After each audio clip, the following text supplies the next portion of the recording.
Good morning student. आज हम पढ़ने वाले हैं कक्षा 8वीं गणित। इसमें अध्याय 7 जो दिया है प्रश्नावली 7.2। अध्याय 7 का है प्रश्नावली 7.2। इसमें देखेंगे आप लोगों को एक चीज दिया गया है, अनुक्रमानुपाती पढ़ाए थे, अब पढ़ाएंगे व्युत्क्रमानुपाती।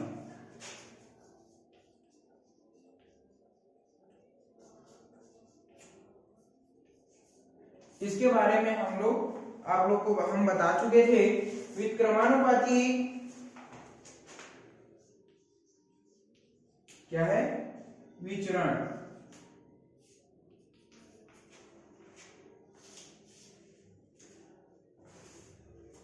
इसमें हम लोग देखते हैं कि कुछ दैनिक जीवन में हमारे ऐसे भी क्रियाएं होती हैं जिनमें एक दूसरे से ऐसा संबंध होता है कि एक के बढ़ने से दूसरा का कम होना या दूसरे के बढ़ने से एक का कम होना। आप लोग को ऐसे समझा देता हूं कि टोटल अंक 10 लाना है। टोटल अंक 10 लाना है। कैसे लाना है?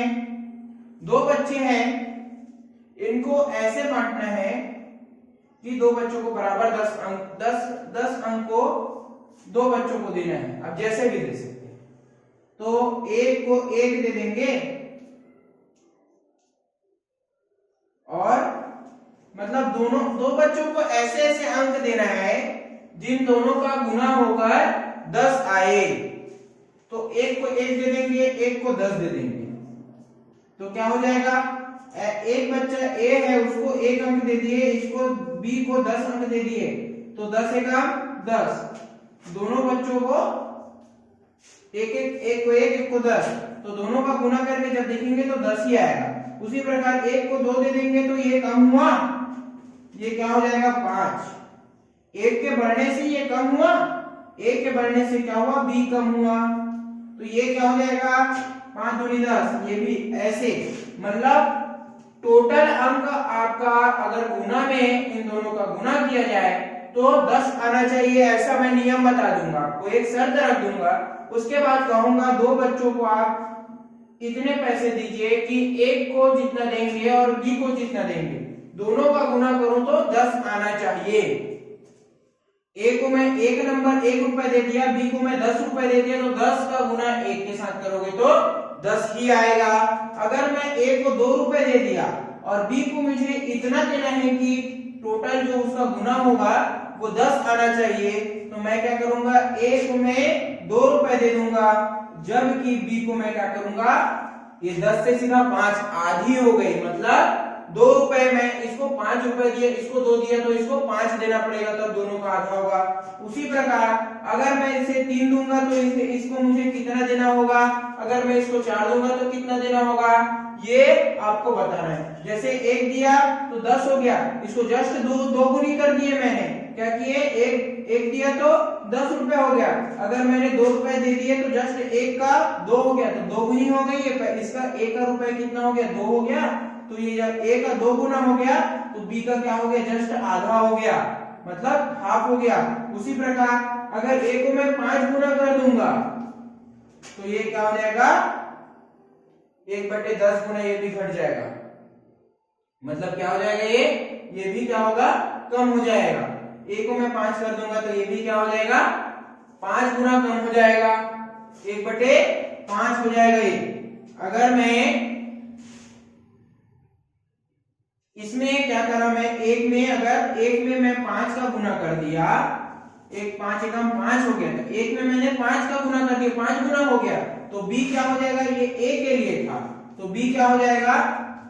बी अगर मैं 5 गुना, ए का मैं 5 गुना कर दिया एक में, तो बी का ये जो 10 था उसमें मैं कितना गुना कर दी? 1/5 गुना हो गया, 1/5 गुना हो गया, तो ये क्या हो गया? 1/5 गुना, मतलब 5 एकम 5, 5 दूनी 10।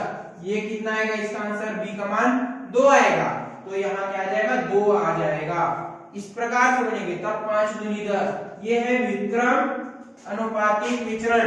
अगर इसको मैं 10 दे दूंगा तो उसको मुझे 1 देना पड़ेगा, तब ये 10 होगा। मतलब ये सभी में 10 आना चाहिए, और इन दोनों को जितना दिए हैं उन दोनों का गुना 10 आना चाहिए। ठीक है, अब बांट लीजिए पैसा। तो इस प्रकार से है कि मुझे 10 रुपए देना है, नहीं मुझे मतलब क्या करना है, इतने पैसे देने हैं कि दोनों पैसे का मैं जब गुना करूं तो 10 आना चाहिए। तो मैं इस प्रकार से पैसे बांटेंगे हम। ठीक है, ये है, इसको बोलेंगे अनुक्रमानुपाती, ये व्युत्क्रमानुपाती विचरण नियम, इसी से है, इसी में बनेगा। और इसके साथ हमने एक जो परिभाषा पढ़ते हैं अब, ठीक है, ये चीज समझाने के तौर पे था। इसमें एक परिभाषा पढ़ते हैं,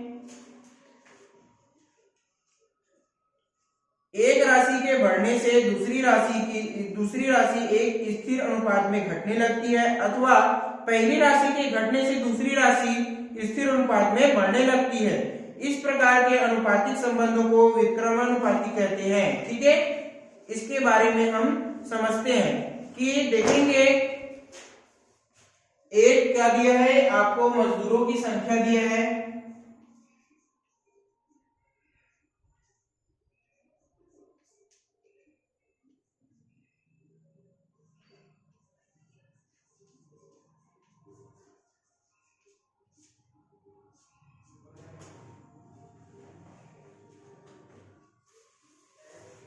एक दिया है दिनों की संख्या,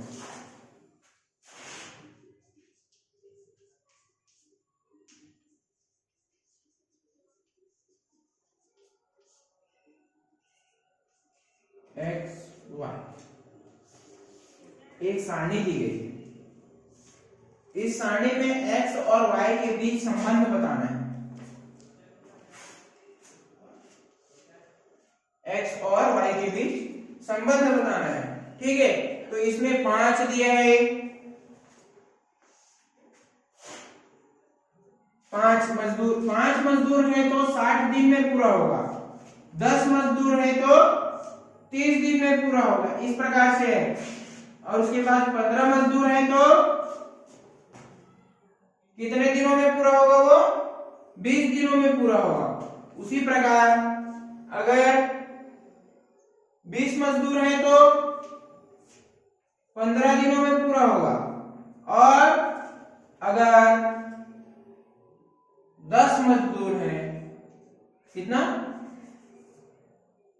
30 मजदूर है, अगर 30 मजदूर है तो वो कितने दिनों में पूरा होगा, 10 दिनों में पूरा होगा। ये अब आप लोग को ये समझना है कि अगर 5 मजदूर है तो 60 दिन में, 10 मजदूर है तो 30 दिन में, 5 मजदूर है तो 20 दिन में, 20 मजदूर है तो 15 दिन में, 30 मजदूर है तो 10 दिन में, ऐसा होगा कंप्लीट। अब यहाँ आप लोग को ये समझना है कि यहाँ देखा मैंने 5 मजदूर हैं तो 60 दिन में हो रहा है।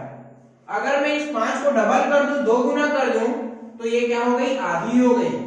अगर मैं x को, ये x है, ये 5 मजदूर है, 5 मजदूर है, और ये y कितना है, इसमें 60 है। अगर मैं x को 2 गुना कर दूं, 5 गुणित 2 बराबर 10। अगर x का मान 10 हो गया तो ये y का मान क्या परिवर्तन आ रहा है, इसमें भी 60 गुणित 1/2, 60 गुणित 1/2, मतलब ये जस्ट आधी हो गई। ऐसा ही हो रहा है ना कि अगर 2 गुना किया तो ये जस्ट आधी हो गई, कितनी हो गई, 30। उसी प्रकार मैं यहाँ और देख रहा हूं कि अगर मैंने क्या किए, इस 5 को मैंने क्या किए, 3 गुने कर दिए, मतलब x को मैंने क्या किए, x बराबर 5 गुने 3 कर दिए, तो y बराबर भी क्या आ जाएगा, इसका मान क्या आता है, 15, तो y बराबर भी 60 गुने 1/3, ऐसा दिख रहा है यहाँ पर। तभी तो 60 1/3 हो गया, तभी तो ये क्या हो गया, 20 आया। तो देखना कि जैसे जैसे x को हम 2 गुने किए तो ये आधी हो गई। अगर 1/2 का गुना हुआ इसमें, x में अगर 2 का गुना हुआ तो नीचे वाले में y में 1/2 का गुना हो, उसी प्रकार y में अगर 5 का ये 3 का गुणा किए तो x में 3 का गुणा किए तो y में 1/3 का। उसी प्रकार आप समझ जाए कि अगर x में मैं x 5 में मैंने क्या किए 4 का गुना किए तो y में क्या हो जाएगा 4 का भाग देना पड़ेगा या फिर क्या होगा 1/4 का गुना हो जाएगा। ये 60 में क्या हो जाएगा गुना 1/4। तो यहाँ इसका मान क्या आ जाएगा 20 और इसका मान क्या आ जाएगा 15। तो ये समझाने के तौर पे है ये, ठीक है। आप लोग को क्या ध्यान में रखना है अभी कि इसके भी संबंध ढूंढना। तो हमने ढूंढ लिए, क्या ढूंढ लिए कि अगर ये दुगनी होती है तो ये आधी होती है, अगर ये तिगनी होती है तो 1/3 होती है, अगर 4 गुनी होती है तो ये 1/4 का गुना होता है। इस प्रकार अगर 5 गुनी करेंगे तो मतलब 5 20 6 5 पंचे 25, अगर 25 दिनों में करेंगे तो इसमें 1/5 का भाग दे देंगे, गुना कर देंगे। अगर 6 दिनों में करेंगे मतलब 6 गुनी कर देंगे, 6 पंचे 30 मजदूर रहेंगे तो ये क्या हो जाएगा 60 गुणित 1/6। अगर ये 7 पंचे 35, अगर 7 गुनी कर देंगे इस 5 को मतलब 35 मजदूर कर देंगे तो 60 गुणित 1/7 ऐसे आएंगे y का मान। तो इन दोनों के बीच जो संबंध आया इसी संबंध को हम यहाँ पर बताना चाह रहे हैं कि देखिए ये चीज समझ में आ गया आप लोगों को, ठीक है। अब यहाँ पढ़ते हैं, चूंकि मजदूरों की संख्या दुगनी होने पर दिनों की संख्या आधी हो गई, आगे मजदूरों की संख्या 3 गुनी हो जाने पर दिनों की संख्या 1/3 हो गई। उसी प्रकार मजदूरों की संख्या 10 गुनी कर दी जाए। अगर मैं इस मजदूरों की संख्या में क्या कर दिया, मैं मजदूरों की संख्या x बराबर 5 गुणित 10, अगर मैं मजदूरों की संख्या क्या किया 10 गुनी कर दिया 50, तो y दिनों की संख्या हो गई 60 गुणित 1 कितना हो जाएगा 10, ये आएगा 60 गुणित 1/10 6। तो क्या हो जाएगा अगर 50 मजदूर करेंगे तो 6 दिन में काम कंप्लीट हो जाएगा, ऐसा बता रहा है, ठीक है। तो यहां पर देखना 10 गुनी करने पर ये 1/10 का गुना होगा, 3 गुनी करने पर 1/3 का गुना होगा दिनों में, ठीक है। तो ये एक संबंध मिल रहा है, वही बता रहा है। x और y के मानों में को गुना किया जाए तो स्थिरांक प्राप्त होगा। अब क्या बोल रहे हैं, x और y को गुना किया जाए तो स्थिरांक प्राप्त होगा। यहीं से पता चल गया हम लोग को कि x और y का जब गुना करेंगे तो स्थिरांक प्राप्त होगा। कैसे, ये 50 है, ये 6 है, 50 गुणित 6 करके देखिए 300 आएगा, ये 20 है, ये 15 है, ठीक है। तो 15 गुणित 20 करके देखिए 600 आएगा, 300 आएगा, ठीक है। ये 50 गुणित 6 करके देखिए 300 आएगा, 15 गुणित 20 करके देखिए 300 आएगा, 10 गुणित 30 300, 5 गुणित 60 300, ठीक है, 10 गुणित 30 300। ये सब क्या है, सभी का मान अगर x का गुना y के साथ किया जाए तो सभी में क्या आ रहा है, स्थिरांक आ रहा है, मतलब 300 आ रहा है। कैसे आ रहा है, इसमें भी अब इसको मैं एक सारणी बनाकर दिखा देता हूं, ये चीज ध्यान रखना इसको, ठीक है।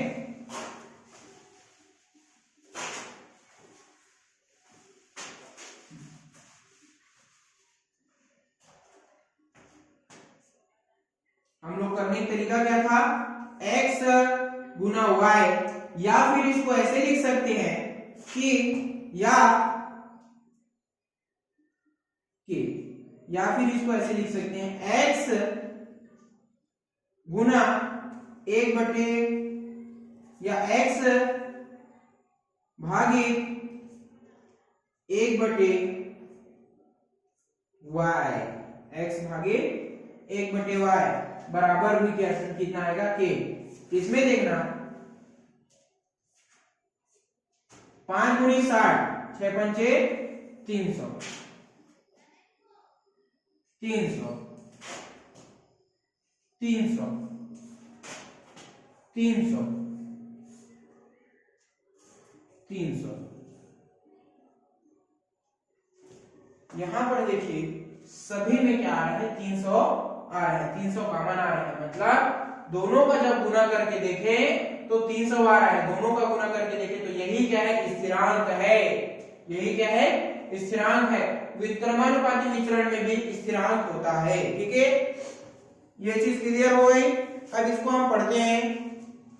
मजदूरों की संख्या जिस अनुपात में बढ़ती है, ठीक उसके उल्टे विपरीत अनुपात में दिनों की संख्या घटती है, और जिस अनुपात में मजदूरों की संख्या घटती है, ठीक उसके उल्टे या विपरीत अनुपात में दिनों की संख्या बढ़ती है।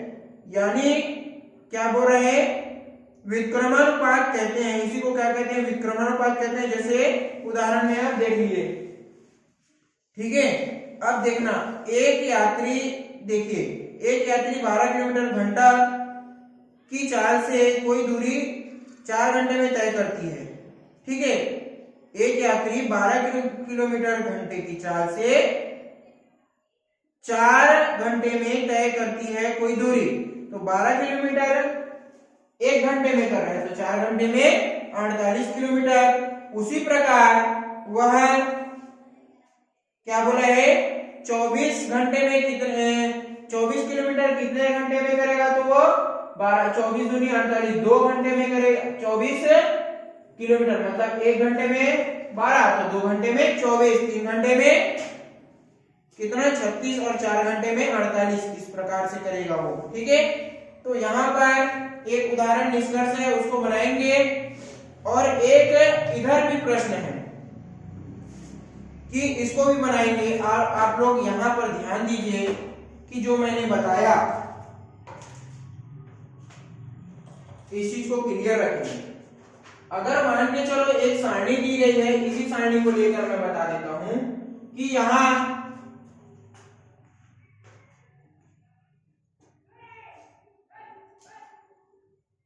हमने क्या किए, y की संख्या को, ये जो y है, इस y की संख्या को क्या किए, यहां हमने 1/y लिखे। y की संख्या को क्या किए, 1/y, तो 1/60, फिर लिखे 1/30, फिर लिखे 1/20।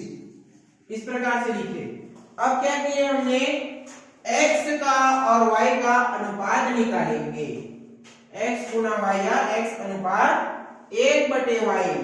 ठीक है, तो यहां पर जब हम निकालेंगे x का अनुपात निकालेंगे 1/y के साथ। ठीक है, तो x गुना x का अनुपात 1/y, तो x बटे 1/y। ठीक है, तो ये हो जाएगा x बटे 1/y, या इसको ऐसे लिख सकते हैं, ये y ऊपर चले जाएगा तो x गुना y ऐसा लिख सकते हैं। तो x गुना y करेंगे या x गुना 1/y करेंगे, नहीं x गुना y करेंगे, तो इसका आंसर क्या आएगा भैया, करके देखते हैं। x अनुपात 1/y या x गुना y, इसको जब करेंगे तो देखना x का मान कितना है, 5 है, बटे 1/60, तो कितना आएगा 300। ये दोनों जब ये ऊपर जाकर गुना हो जाएगा। उसी प्रकार x अनुपात 1/y में हम क्या ले लेंगे, 30 ले लेंगे। 10, x का मान इसमें 10 है और इसमें 1/30 है, y 1/y का मान, तो हो जाएगा 300। इस प्रकार सभी में एक स्थिरांक आएगा जिसको हम k कहते हैं। तो इसका सूत्र क्या हो जाएगा, इसका सूत्र हम लोग ऐसे लिखते हैं, ये कंप्लीट। अब इसका सूत्र हम लोग ऐसे लिखते हैं,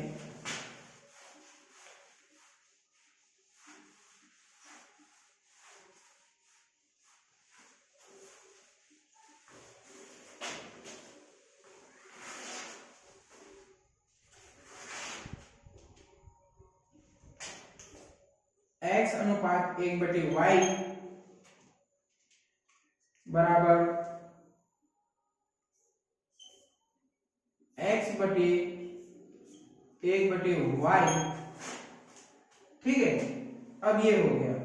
इसी को हम और ऐसे लिख सकते हैं x गुना क्या हो गया y। इसका मान क्या होता है, स्थिरांक होता है k। मान के चलो स्थिरांक k, ठीक है। 3 सवाल है, x गुना y है, x बटे 1 बटे y है, x अनुपात 1 बटे y। इसका मान क्या है k, स्थिरांक है 300। इसमें भी उसमें भी उसमें भी सबका मान 300। ये सूत्र बन गया आप लोगों का, ठीक है। तो इसी सूत्र से या फिर आप लोग इस सूत्र से रखेंगे या इसका मान k रख सकते हैं या इसका मान k रख सकते हैं। किसी भी सूत्र में आप हल करेंगे तो उसका आंसर वही आएगा। और आप लोगों को अब बनाना है कि इसमें व्युत्क्रमण, अब आप लोग को मैं दे दूंगा होमवर्क, उस होमवर्क को आप कंप्लीट करके आएंगे। कल 1-2 ठोक मैं बता दूंगा। और जब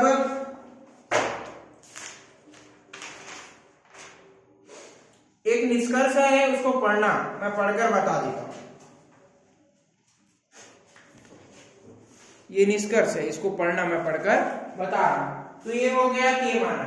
अब जैसे कि हम लोग उसमें के माने थे तो यहां ध्यान देना x1 y1 बराबर x2 y2 बराबर ऐसे x3 y3 ऐसे चलते जाएगा। तो x1 y1 बराबर x2 y2 ये सूत्र बन जाएगा आपका। इसका निष्कर्ष मैं पढ़ रहा हूं, फिर HW में आपको पुस्तक में दे दूंगा। जब दो चर राशियों में परस्पर इस प्रकार संबंध हो कि उनमें से एक राशि का मान बढ़ाने पर दूसरी राशि का मान कम हो या पहली राशि का मान कम करने पर दूसरी राशि का मान बढ़ता है, तो प्रत्येक स्थिति में दोनों राशियों का गुणनफल नियत रहेगा। उनके बीच संबंध को व्युत्क्रमानुपाती विचरण नियम कहते हैं। ये व्युत्क्रमानुपाती विचरण कहते हैं, मतलब दोनों राशियों का गुणा और फिर दोनों राशियों का गुणा दोनों बराबर होगा, उसको क्या कहेंगे, व्युत्क्रमानुपाती विचरण।